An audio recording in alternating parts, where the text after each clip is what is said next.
Pak Ustaz, betulkah Nabi Idris diangkat ke langit seperti Nabi Isa? Mohon beri pencerahan. Surat Maryam ayat 57. Hadirin dan hadirat, dalam surat Maryam ayat 56 dan 57 memang ada menyebut tentang kehebatan Nabi Idris. Allah Subhanahu wa taala berfirman, "Wadhkur fil kitabi Idris, innahu kana siddiqan nabiyya." Ceritakanlah, hai Muhammad, kepada mereka tentang kisah Nabi Idris. Nabi Idris, Nabi yang jauh terdahulu. Malah, di dalam urutan dalam ilmu akidah ketika menyebut Nabi-Nabi, Idris ni disebut setelah Adam. Malah Idris ni adalah pangkat atuk oleh Nabi Nuh. Nabi disuruh supaya ceritakan, hai Muhammad, kepada umatmu tentang Idris. Lalu Allah kata, siapa dia? Kana siddiqan nabiyya. Dia adalah orang yang sangat-sangat jujur, sangat benar. Dan dia adalah seorang nabi. Siddiq. Macam mana Abu Bakar As-Siddiq mendapat gelaran orang yang membenarkan segala yang datang dari Nabi Muhammad sallallahu alaihi wasallam. Idris pula sangat membenarkan apa saja yang dikatakan oleh Allah. Kemudian apa kata Allah pada ayat berikutnya? Karena sifat Nabi Idris begitu hebat. Wa rafa'nahu makanan 'aliyya. Ini yang ditanya oleh penanya. Lalu kami telah mengangkatnya ke martabat yang tinggi. Hadirin dan hadirat, kata ulama tafsir, ada dua penafsiran. Ada yang mengatakan diangkat ke langit.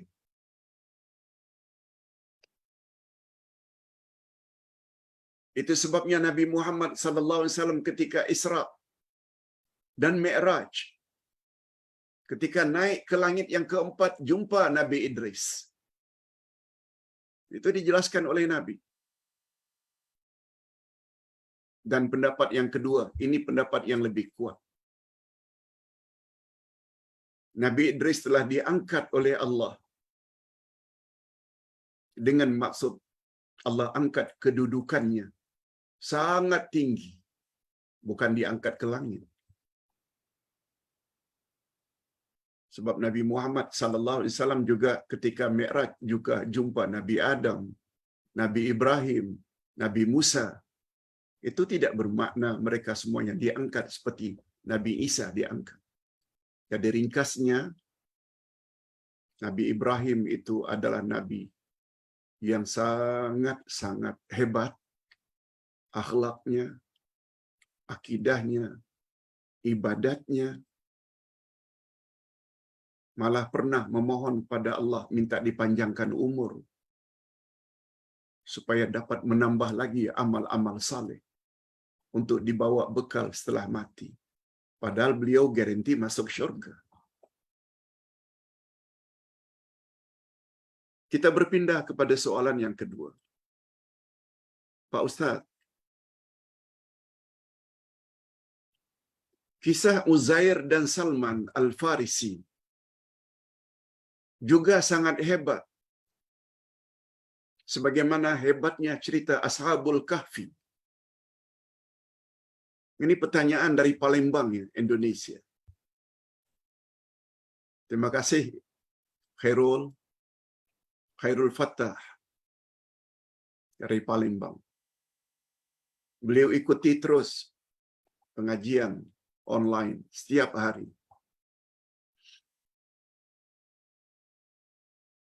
Uzair dan Salman Al-Farisi. Kisah yang saya baca juga hebat. sebagaimana hebatnya Ashabul Kahfi yang ditidurkan oleh Allah sampai 300 tahun lebih. Meninggalkan istana hidup yang mewah karena ingin menyelamatkan akidah. Duduk, tinggal di dalam gua. Pertanyaannya, Pak Ustaz, ada tak kisah mereka, Uzair dan Salman ini dalam Al-Quran, sebagaimana kisah dalam surat Al-Kahfi? Apakah Salman Al-Farisi termasuk orang yang dijamin masuk syurga? Jawaban ringkasnya, kisah tentang Uzair termaktub dalam Al-Quran. Kisah tentang Uzair termaktub dalam Al-Quran, dalam surat Al-Baqarah. Uzair ini orang-orang yang dari kalangan orang Bani Israel, yang taat dan sangat baik orangnya. Pernah Uzair ini dalam Quran diceritakan dalam surat Al-Baqarah, ditidurkan oleh Allah selama 1 abad, 100 tahun.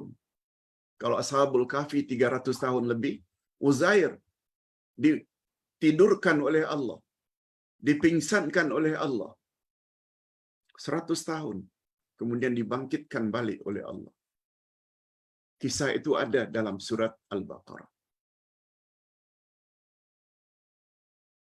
Tetapi kisah Salman Al-Farisi yang mengembara jauh meninggalkan Parsi, Iran, yang ketika itu beragama Majusi, menyembah api, datang ke Mekah mencari agama yang benar, akhirnya memeluk agama Islam, dan namanya adalah Salman Al-Farisi. Al-Farisi maknanya berasal dari Parsi. Parsi itu Iran, Teheran. Namun demikian, kisah Salman Al-Farisi tidak terdapat di dalam Al-Quran. Setahu Ustaz, tidak ada. Juga tidak terdapat di dalam 10 orang yang garanti masuk syurga. Selain Khulafaur Rasyidin yang 4, ada lagi yang lain-lain. Antara lain Abdurrahman bin Auf dan lain-lain.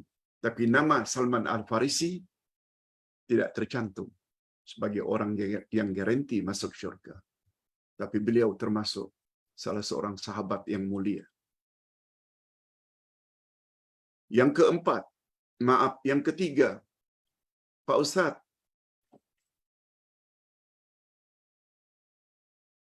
semalam Ustaz dikirim satu poster menyebut amalan-amalan yang sangat baik dilakukan sempena hari Ashura. Ada 14. Ada 14 faedah jika amalan itu dilakukan pada 10 Muharram, semalam hari Ashura. Kepada penanya, Ustaz dah jawab dah.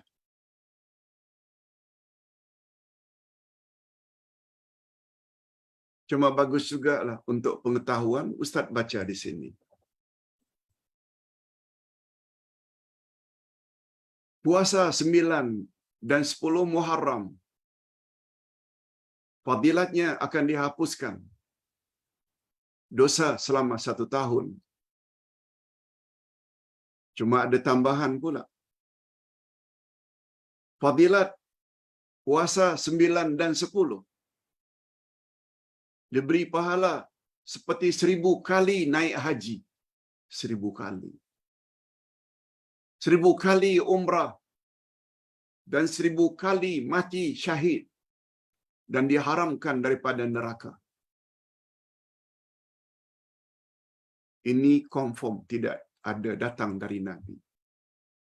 Tapi hari Ashura bila berpuasa, diampunkan dosa selama setahun yang lalu ada, dan hadisnya sahih. Lihat beza. Ini semuanya adalah rekaan-rekaan ulama. Yang kedua, menjamu orang yang berbuka puasa. Fadilatnya diberi pahala seperti memberi sekalian orang Islam berbuka puasa. Lagi-lagi rekaan ini. Memang ada ganjaran yang diberitahu oleh Nabi. Siapa kita beri makan orang yang berbuka puasa, kita akan mendapat pahala sama dengan pahala orang yang berpuasa. Yes, yang itu betul. Lihat, fadilat yang melampau-lampau direka-reka, bukan dari Nabi. Memberi sedekah kepada fakir miskin, fadilatnya seperti ia bersedekah kepada selama setahun.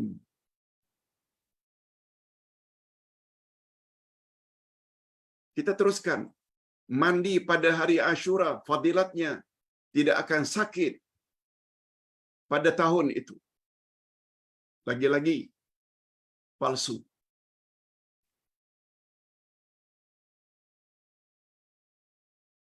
Ziarah orang alim untuk mendengar ilmu dan nasihat, fadilatnya diberi pahala seumpama pahala yang diperolehi muhajirin dan ansar. Muhajirin dan ansar mendapat jaminan daripada Allah untuk mendapat redha Allah dan masuk syurga berdasarkan ayat 100 dari surat At-Taubah.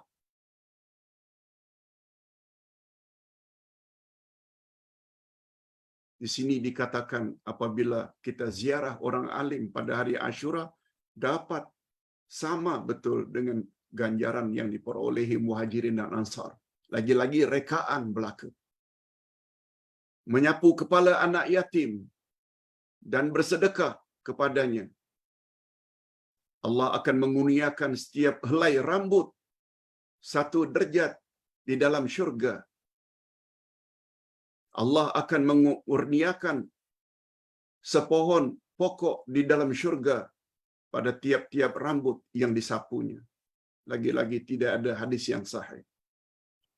Yang ke-8, meluaskan belanja atas keluarga. Fadilatnya Allah akan melapangkan hidupnya pada tahun itu.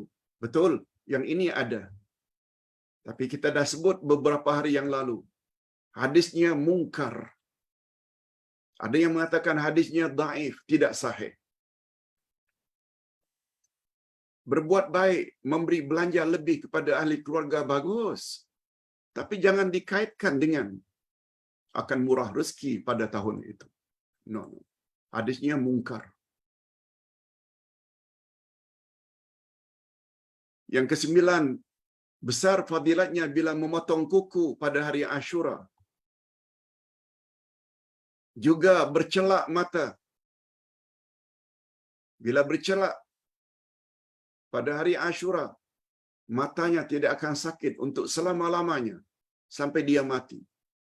Semuanya adalah rekaan. Membaca surat Al-Ikhlas 1000 kali, fadilatnya Allah akan memandangnya dengan pandangan rahmat di akhirat nanti. Kita tak nafikan Al-Ikhlas sangat bagus dibaca.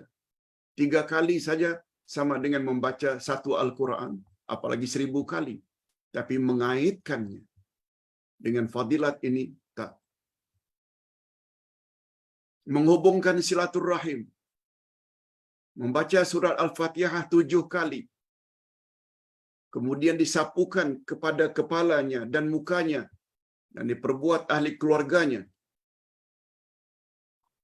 Insya-Allah dipelihara dari sakit yang berat dan sopak pada tahun tersebut. Nah, yang ke-14, baca hasbiyallah wa ni'mal wakil, ni'mal maula wa ni'mal nasir. Hadirin dan hadirat, membaca doa ini tidak ada salahnya. Sangat bagus. Doa yang dibaca oleh Nabi Ibrahim.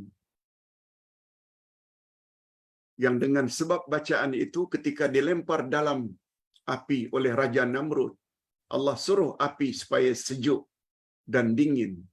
Selamatkan Ibrahim. Nabi Muhammad juga baca doa yang sama ketika beliau dikejar untuk dibunuh. Beliau pergi ke padang pasir sambil membaca hasbiyallah wa ni'mal wakil, ni'mal maula wa ni'man nasir. Sehingga tidak ada yang dapat mengejar dan melihat ke mana Nabi Muhammad pergi. Tapi menghubung kaitkan, membaca sebanyak 70 kali, fadilatnya ini dan itu, tolong. Kalau ditanya mengapa Pak Ustaz? Jawaban singkat. Fadilat sesuatu, bacaan atau amalan, kamu akan dapat ini, aku akan dapat ini pada masa akan datang. Kamu tak akan sakit, kamu akan garanti masuk syurga, kamu akan dijemput oleh Nabi Muhammad ketika masuk kubur. Itu termasuk perkara gaib. Pembahasan perkara gaib adalah termasuk pembahasan akidah. Pembahasan akidah, rujukannya dua saja, Quran dan Sunnah Nabi yang sahih. Hadis Nabi yang tidak sahih, daif, tak boleh untuk jadikan ukuran, untuk jadikan panduan dan pegangan dalam perkara gaib, termasuk perkara fadilat. Walaupun 14 fadilat tadi ditulis oleh seorang ulama termuka zaman silam yang berasal daripada Fatani, kita hormat kealiman beliau, tapi jangan tersalah. Perkara gaib tak boleh direka-reka oleh manusia apapun walaupun bertaraf wali, kecuali Rasul dan Nabi saja. Ini yang Ustaz maksudkan. Tak boleh dijadikan sebagai sandaran. Hadirin dan hadirat rahimakumullah. Adapun pertanyaan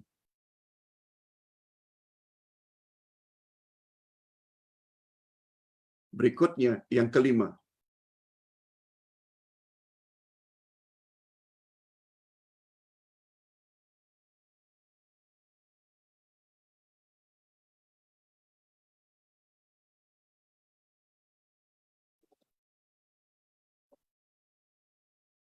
Adakah puasa 11 Muharram, Pak Ustaz? Hadirin dan hadirat, kita dah sebutkan minggu lalu. Puasa Ashura yang paling afdal adalah 9, 10, 11. Berdasarkan hadis riwayat Imam Ahmad dalam musnadnya. Begitu yang dikatakan oleh Kibarul Ulama, salah seorang ulama besar Arab Saudi, Syekh Saleh Al-Utsaimin. Anjuran puasa 9, 10, 11 terdapat dalam hadis riwayat Imam Ahmad dalam musnadnya. Dan itulah puasa Ashura yang paling afdal. Yang kedua, di bawahnya baru 9 dan 10, tanpa 11. Kita dah jelaskan. Oleh sebab itu, hari ini hari 11. Siapa yang tadi habis subuh, belum makan, belum minum, boleh niat puasa sekarang ini. Sebab niat untuk puasa wajib tak sama dengan niat puasa sunat. Puasa wajib mesti niat pada waktu malam. Sejak dari habis maghrib, boleh habis isya, boleh sebelum tidur, boleh bangun tidur. Pokoknya sebelum azan subuh, mesti niat. Itu untuk puasa wajib.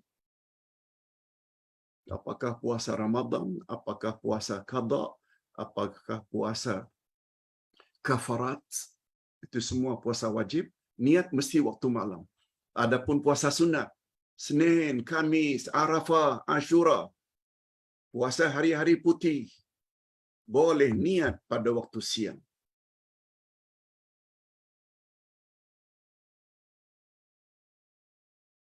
Cuma setengah ulama mengatakan siang itu sebelum masuk zuhur. Nah, setengah ulama fiqh pula berpendapat boleh sampai petang asal belum makan. Walau setelah asar baru niat. boleh. Tapi kalau sudah minum, tak boleh. Sebab sudah batal. Nah, Pak Ustaz, apa makna harfiah, tafsir dan tadabbur?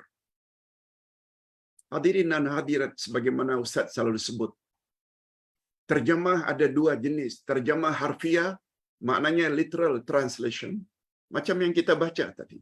Baca ayat, baca terjemah harfiah. Tapi untuk mendapat kesimpulan hukum, tak cukup terjemah harfiah. Kita perlu kepada terjemah maknawiyah. Terjemah maknawiyah inilah yang dipanggil dengan tafsir Al-Quran. Tafsir Al-Quran mesti tahu ilmu bahasa Arab, grammarnya, asbabun nuzul, nasikh mansukh, kaedah bahasa Arab, nahwu, saraf.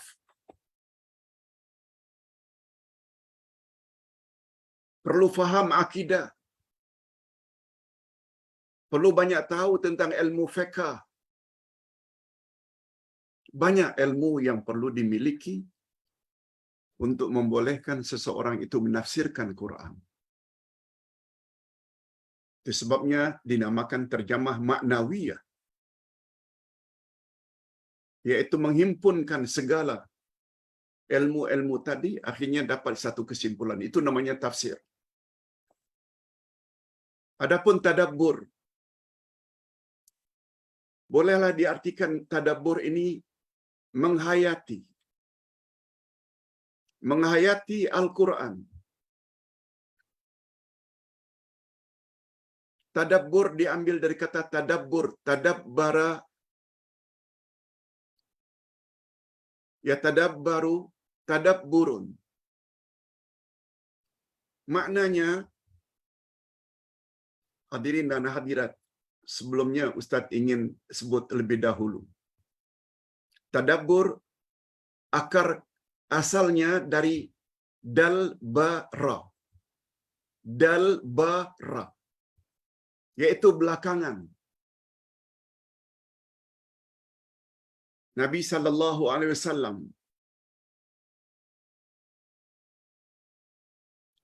bersabda dalam hadis sahih, jangan sekali-kali kamu tinggalkan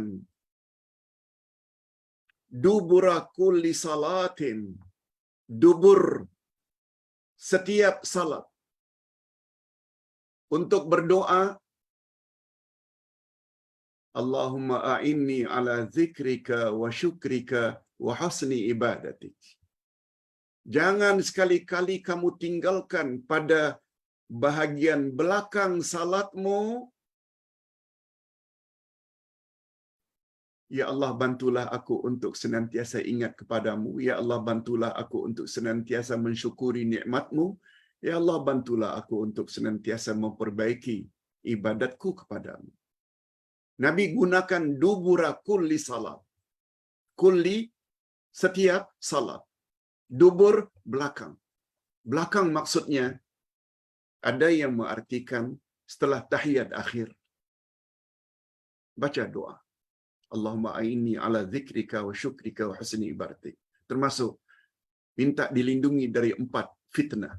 Allahumma inni a'udzubika min azabil qabri wa azabil nar wa min fitnatil mahya wal mamat, hingga akhir. Itu semuanya dibaca belakang salat. Ada yang mengartikan belakang salat before salam, ada yang mengartikan dubur salat itu setelah salam. Baca dua-dua boleh. Itu sebabnya. Minta maaf kalau bahasa ini kurang elok. Kemaluan manusia bahagian depan dipanggil dengan qubul. Qubul itu maknanya qablun, before.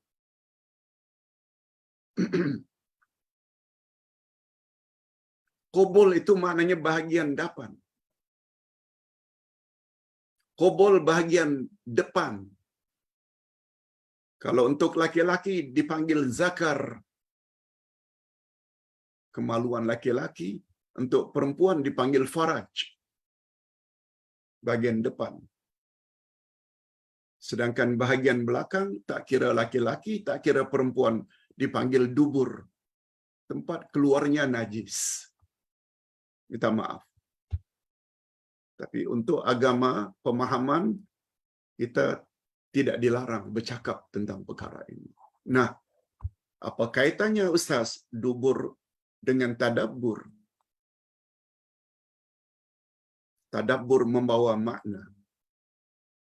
Al-Quran kita imani. Al-Quran kita baca. Al-Quran kita fahami tafsirnya. Al-Quran kita amalkan.